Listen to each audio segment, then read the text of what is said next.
Welcome to Jasritha kitchen. இன்றைக்கி vegetable gravy சிம்பிளாக குக்கரில் எப்படி செய்யலாம் வாங்க பார்க்கலாம்.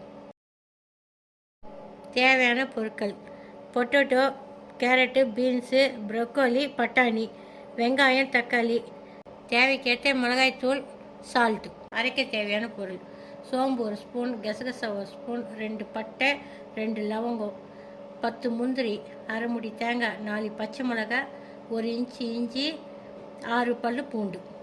குக்கரில் 1 கரண்டி எண்ணெய் விட்டு அதில் பட்டை, லவங்கம், ஏலக்காய், சோம்பு போட்டு அது பொன்னிறமாக வரட்டும். வந்த பிறகு வெங்காயத்தை போட்டு அது பொன்னிறமாக வரணும். வெங்காயம் வதங்கிச்சு, அதில் தக்காளி போட்டுக்கலாம். தக்காளி போட்டுன்னு நல்லா வதங்கிறதுக்காக சால்ட்டு கொஞ்சமும் மஞ்சள் பொடி கொஞ்சமும் போட்டோம்னா நல்லா சீக்கிரம் வதங்கிடும். அது வதங்கி வர நேரத்தில் நம்ம மசாலா அரைச்சிக்கலாம். கருவேப்பிலை கொஞ்சம் போட்டுடலாம்.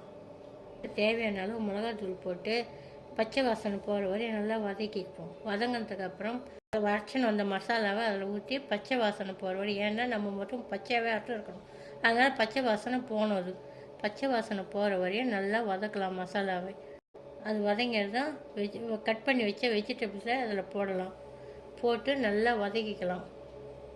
வதங்கி வந்ததும் பட்டாணி அதில் போடலாம். போட்டு பட்டாணி வதங்கிட்டதும் தேவையான அளவு தண்ணி ஊற்றலாம். கிரேவி எவ்வளோ வேணுமோ அந்த அளவு தண்ணி நீங்கள் வச்சுக்கோங்க. குக்கர் மூடி 2 விசில் விட்டு எடுத்துடலாம். விசில் அடங்கியாச்சு. நமக்கு தேவையான வெஜிடபிள் கிரேவி ரெடி. சாப்பிட்லாம் வாங்க. சப்பாத்தி இல்லாட்டி இட்லியோடு சாப்பிட்லாம். உங்களுக்கு எங்கள் பார்த்து தந்துட்டு பிடிச்சிருக்கோன்னு நினைக்கிறேன். சப்ஸ்கிரைப் பண்ணிட்டு பெல் பட்டனை ப்ரெஸ் பண்ணுங்கள்.